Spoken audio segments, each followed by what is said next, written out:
Demain, dès l'aube, à l'heure où blanchit la campagne, je partirai. Vois-tu, je sais que tu m'attends. J'irai par la forêt, j'irai par la montagne. Je ne puis demeurer loin de toi plus longtemps. Je marcherai les yeux fixés sur mes pensées, sans rien voir au dehors, sans entendre aucun bruit. Seul, inconnu, le dos courbé, les mains croisées, triste. Et le jour sera pour moi comme la nuit. Je ne regarderai ni l'or du soir qui tombe, ni les voiles au loin descendant vers Harfleur. Et quand j'arriverai, je mettrai sur ta tombe un bouquet de houx verts et de bruyères en fleurs. Victor Hugo. Dans un monde où la question de la mort est souvent taboue, où vivre un deuil signifie encore être jugé, provoquer de la gêne, de l'incompréhension, quand ce n'est pas de la pitié, la grande question est celle-ci. Comment des orphelins comme nous, qui avons vécu très tôt la mort d'un parent, qui ne voulons pas porter ce poids sur nos épaules toute notre vie, ni qu'il impacte nos relations actuelles, comment nous pouvons y donner un sens nouveau, construire des relations plus profondes, et surtout, comment nous reprenons le pouvoir sur nos vies. Mon nom est Johan, et bienvenue chez les orphelins résilients.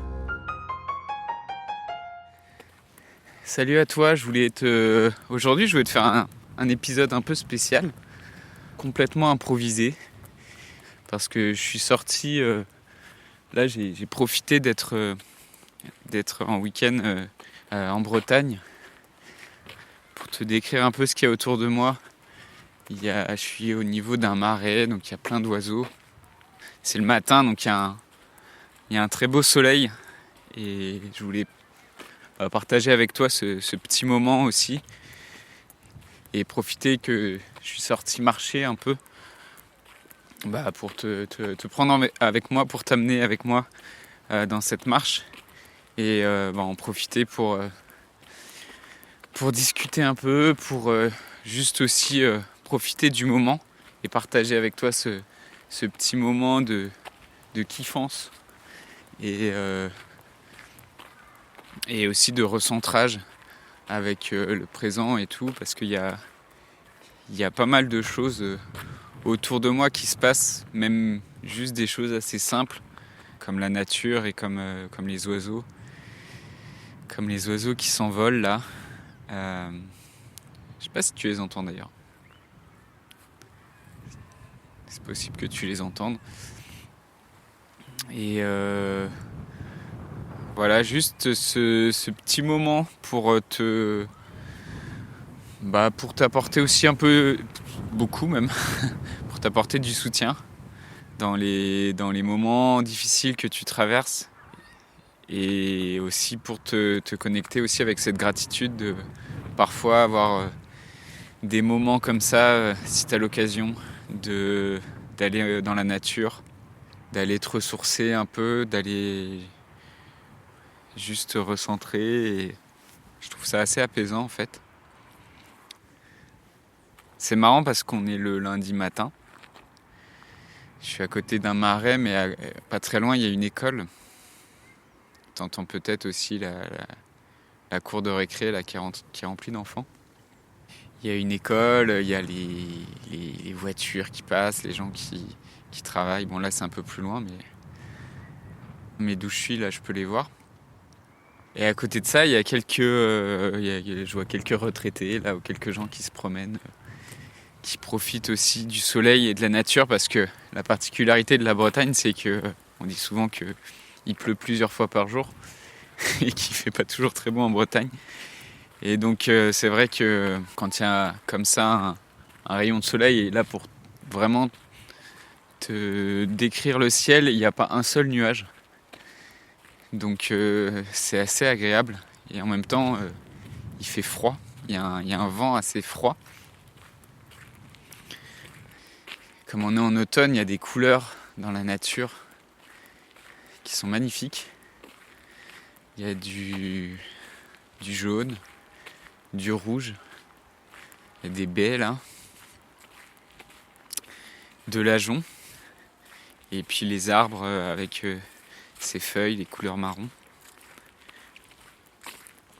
Donc je pense que c'est important aussi de prendre ces moments où juste t'es pas dans la course, t'es pas dans essayer de penser ce qui va se passer demain ou d'être dans le passé, de refaire ce qui s'est déjà passé hier et de refaire l'histoire et juste de prendre ce petit moment, ce petit moment qui peut durer longtemps, quoi, mais où tu te recentres sur des choses qui sont assez simples autour de toi, qui te rappellent qu'en fait, il n'y a rien, il n'y a pas vraiment de passé, il n'y a pas vraiment de futur en fait.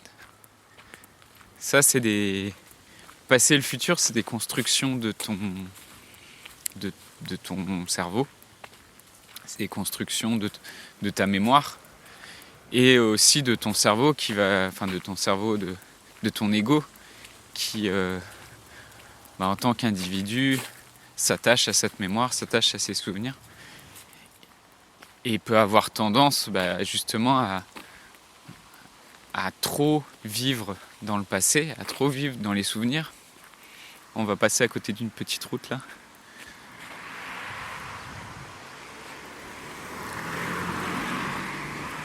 Ton ego, il a tendance à s'attacher à son passé et surtout à y rester connecté émotionnellement en fait. Ce qui fait que tu passes parfois du temps à te refaire des événements que tu as vécus en tant qu'orphelin. L'histoire la plus marquante émotionnellement, c'est l'histoire de la mort de ton père ou la mort de ta mère ou la mort de tes deux parents, si tu es concerné par la mort de tes deux parents. En tant qu'orphelin, c'est vraiment cette histoire-là, cette mémoire-là qui s'ancre vraiment fortement dans ta mémoire parce qu'elle est chargée émotionnellement. Les émotions, c'est vraiment quelque chose qui joue avec la mémoire. D'ailleurs, on est sur une route. J'ai quitté un peu le chemin et la nature, mais je vais y retourner le plus rapidement possible. Les émotions, c'est vraiment, ça joue avec la mémoire. Donc, si tu as envie de t'en servir pour retenir des informations, pour retenir des choses, il faut plutôt aller chercher du côté des émotions et essayer de faire un ancrage émotionnel avec les informations que tu as envie de retenir. Mais bon, là, on s'éloigne un peu du sujet. Il n'y a pas de passé, en fait, et il n'y a pas de futur. À l'intérieur de ta conscience, de ce que tu vis, de ce que tu es, tu ne vis que le moment présent. Toutes les constructions mentales que tu fais de ton passé ou de ton futur n'ont pas de réalité. La seule chose qui a une réalité, c'est l'instant présent que tu es en train de vivre en ce moment. Donc souvent, c'est beaucoup d'énergie en fait qui est gaspillée pour aller revisiter le passé, aller se refaire le film.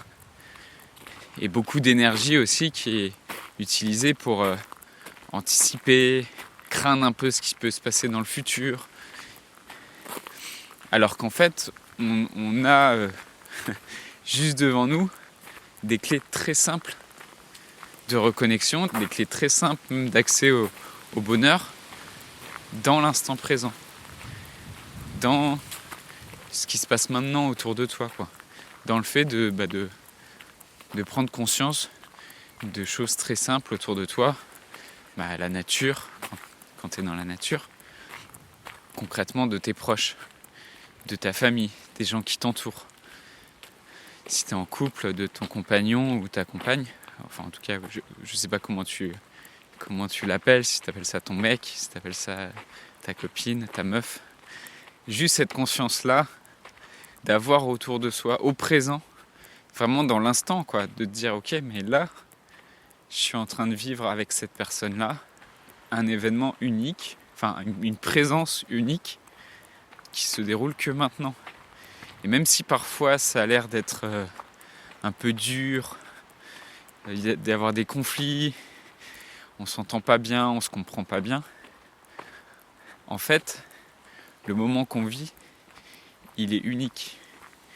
c'est important de se le rappeler à la conscience aussi, de se dire ça, que même si dans les difficultés, quand on n'est pas d'accord et tout, quand on a du mal aussi par rapport à ses propres souffrances ou par rapport au fait d'accueillir celles des autres, se rappeler que très simplement, en dehors du passé, en dehors des histoires qu'on a vécues dans le passé, en dehors des films qu'on peut se faire sur le futur et des appréhensions qu'on peut avoir sur le futur, dans le moment présent, il n'y a rien de tout ça.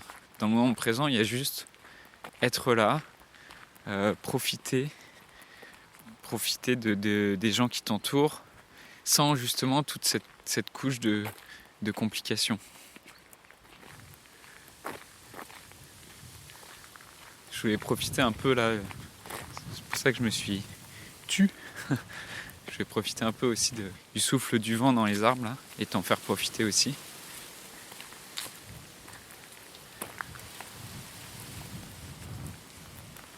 Il y a vraiment un super soleil là que je me prends en plein dans la face. C'est assez plaisant. Je voudrais te partager aussi ce petit moment-là parce que là actuellement je suis dans la ville dans laquelle j'ai grandi, en Bretagne. C'est un village qui s'appelle Séné, qui est au sud de Vannes, dans le Morbihan, au bord du golfe du Morbihan. Donc c'est un endroit dans lequel j'ai grandi et j'ai beaucoup de gratitude et je considère d'avoir vraiment eu beaucoup de chance d'avoir grandi ici. J'ai pris conscience aussi que en fait, grandir ici, c'était aussi une sorte de cadeau que m'avait fait ma mère avant de mourir. Et m'avait fait aussi cette maladie avec laquelle elle a grandi, qui s'appelle la mucoviscidose. À l'origine, elle venait de Lyon, mon père venait de Lorraine, de Metz. Et une des raisons pour lesquelles ils sont venus s'installer ici dans le Morbihan, en Bretagne, c'était à cause de la maladie de ma mère.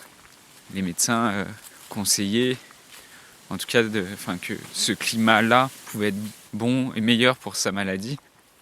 Après, il y a d'autres raisons qui sont liées au fait qu'ils étaient assez attachés à la Bretagne et à l'histoire culturelle de la Bretagne et à toute cette culture, la musique bretonne et tout ça qui vraiment leur plaisait. Puis la mer, les bateaux et tout ça, quoi, la proximité de la mer évidemment.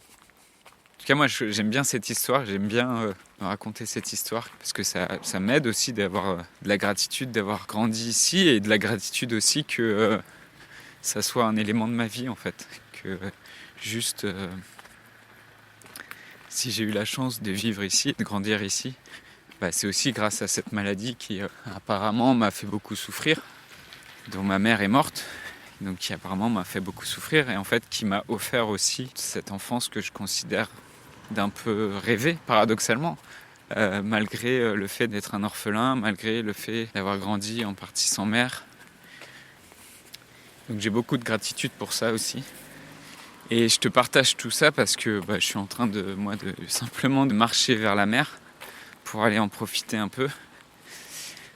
Du coup, je voulais t'embarquer avec moi dans cette petite marche, cette petite réflexion aussi sur l'instant présent,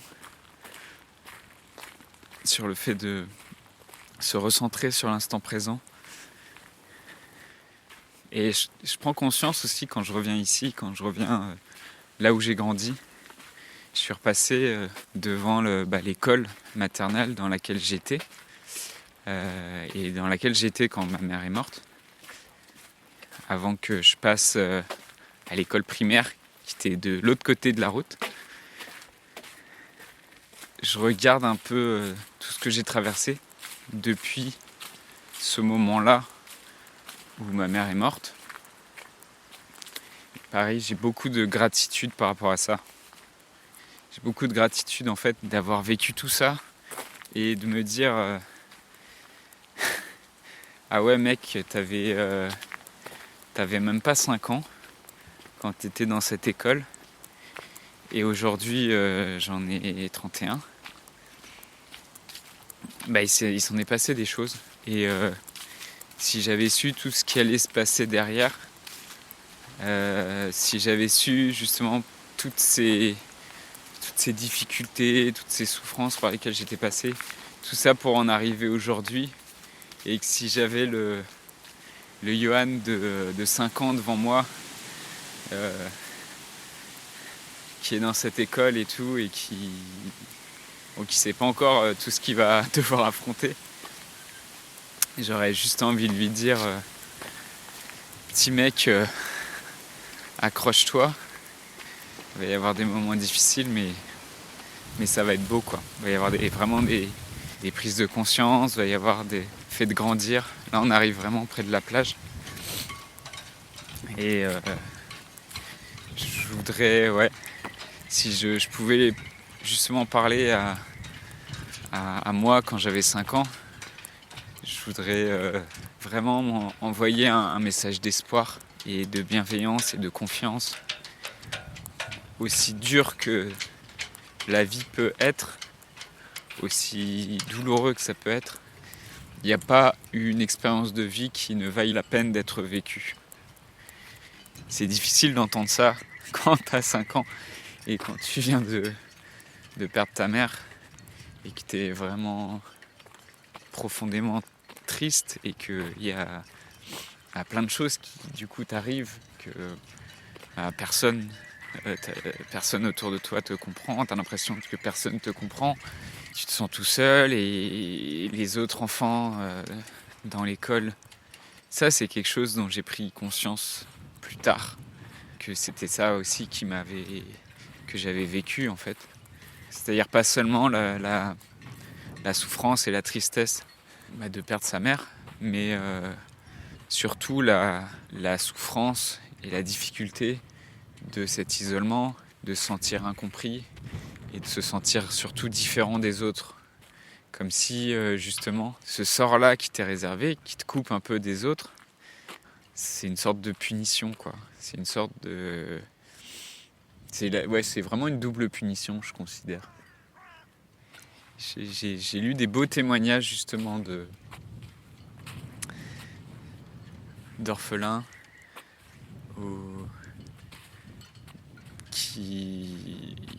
qui aussi se sont retrouvés concrètement entourés aussi dans cette situation. Ça m'a beaucoup touché en fait de voir ça. Même si j'ai pas eu moi la chance de forcément vivre ça à l'époque, mais quand je vois ça, je trouve que c'est assez beau, assez touchant. Quand je vois des démarches de professeurs ou de médecins qui dans une classe à l'école, au lieu de... Ils savent pas trop comment annoncer ou ils savent pas trop comment en parler aux autres enfants. Il y a certains professeurs, il y a certains médecins qui en fait en parlent, je dirais publiquement, ou en tout cas en parlent aux autres enfants et leur disent voilà ce qui est arrivé à tel enfant, à tel qui est devenu orphelin, qui vient de perdre son papa ou sa maman. Ils demandent aux autres enfants en fait d'écrire un mot, de faire un dessin. Ça, rien qu'en parler, ça m'émeut un peu. Juste faire ça, c'est pas seulement uniquement pour le soutien que ça témoigne envers l'orphelin, envers la famille qui est endeuillée. C'est aussi une belle prise de conscience pour les autres enfants. C'est une belle prise de conscience pour les autres enfants en fait de ce que c'est que la mort. Ce qui est beau dans ce genre d'initiative, c'est que concrètement, ça donne une vraie utilité à l'événement, quoi. Ce qui s'est passé pour l'orphelin, ça sert tous les autres enfants en fait, cette conscience-là. C'est pas quelque chose qu'on va cacher, la mort, et qu'au contraire, c'est quelque chose dont on va en parler et on va essayer de faire susciter chez des enfants aussi cette prise de conscience et les questions que ça peut faire naître chez eux. Tout à coup, c'est prendre conscience de ça, prendre conscience que la vie est fragile et d'offrir ça à d'autres enfants, à d'autres personnes qui ne sont pas forcément touchées par ça. Je pense que c'est le plus beau cadeau aussi qu'un orphelin peut faire à d'autres enfants ou à d'autres adultes qui l'accompagnent, qui l'entourent. Cette conscience-là de la mort. Et de leur faire prendre conscience que la vie c'est fragile, que les gens qui t'entourent sont précieux et qu'effectivement, perdre quelqu'un, c'est douloureux, c'est triste, mais ça t'apporte aussi beaucoup de sens. C'est un des plus beaux cadeaux à faire à son entourage et c'est une des plus belles façons en fait de faire en sorte que l'événement ne te cloue pas au sol, ne t'arrête pas de vivre. Tu y mets un sens qui te dépasse et qui dépasse l'événement en fait. Tout à coup, il y a d'autres personnes qui sont touchées par ça, qui aident d'autres personnes à prendre conscience de ça et peut-être justement être plus dans le moment présent, plus dans le fait de profiter de ses proches et de moins les juger, moins chercher ces petites batailles d'ego, ces petits conflits où chacun va chercher à avoir raison et tout. Donc de plus profiter du moment présent. Voilà, je suis arrivé là au bord de la mer sur cette petite anecdote, cette petite histoire que je te partage, qui me touche beaucoup moi quand je vois ces initiatives par des professeurs ou par des médecins qui demandent du coup aux amis des orphelins ou des personnes endeuillées de partager aussi, d'écrire des mots de soutien, des lettres de soutien ou des dessins pour les orphelins. C'est vraiment pour moi la plus belle façon de transformer un événement douloureux en quelque chose de magnifique qui sert tout le monde. Donc je voulais te laisser sur cette petite note. C'est un épisode un peu déstructuré, mais je pense que dis-moi ce que t'en penses, dis-moi si c'est un format qui te plaît, juste cette petite balade où ça part un peu en improvisation, mais où j'espère t'apporter aussi des prises de conscience ou même du soutien dans les difficultés que tu traverses. Donc en tout cas, je suis très à l'écoute de tes retours sur cet épisode et sur ce podcast en général et sur les questions que tu te poses. Et donc pour ça, j'ai créé ce groupe Facebook qui s'appelle Orphelin Résilient et dans lequel je t'invite à me faire tes retours, tes commentaires, ce que ça touche en toi. Donc à très bientôt pour le prochain épisode. Je voudrais te remercier d'avoir écouté cet épisode et j'espère sincèrement que ce que je t'ai partagé aujourd'hui t'a aidé. Si ça t'a aidé, alors assure-toi de le partager avec quelqu'un d'autre qui en a besoin. J'ai créé récemment un groupe Facebook qui rassemble des orphelins ayant pour mission de partager leur expérience et de s'entraider. Ce groupe s'appelle Orphelin Résilient et l'accès est gratuit. Tu peux retrouver tous les détails pour rejoindre le groupe dans la description du podcast. Orphelin Résilient, c'est une communauté d'orphelins entreprenants, audacieux, ayant réellement envie de faire une différence dans leurs relations auprès de leurs proches et avoir une vie de couple inspirante. Dans ce groupe, tu retrouveras des interviews d'experts et d'artistes, des questions-réponses, des lives et des méditations, et surtout un groupe d'orphelins motivés, courageux et bienveillants. Donc je t'invite à rejoindre le groupe dès maintenant, c'est l'endroit dans lequel je partage le plus de contenu en ce moment. Le podcast Orphelin Résilient, c'est un nouvel épisode tous les jours du lundi au vendredi à 8h. Merci encore pour ton écoute. Je te laisse découvrir le sujet du prochain épisode. À très vite. Dans le prochain épisode, on parlera d'orphelins et d'hypersensibilité.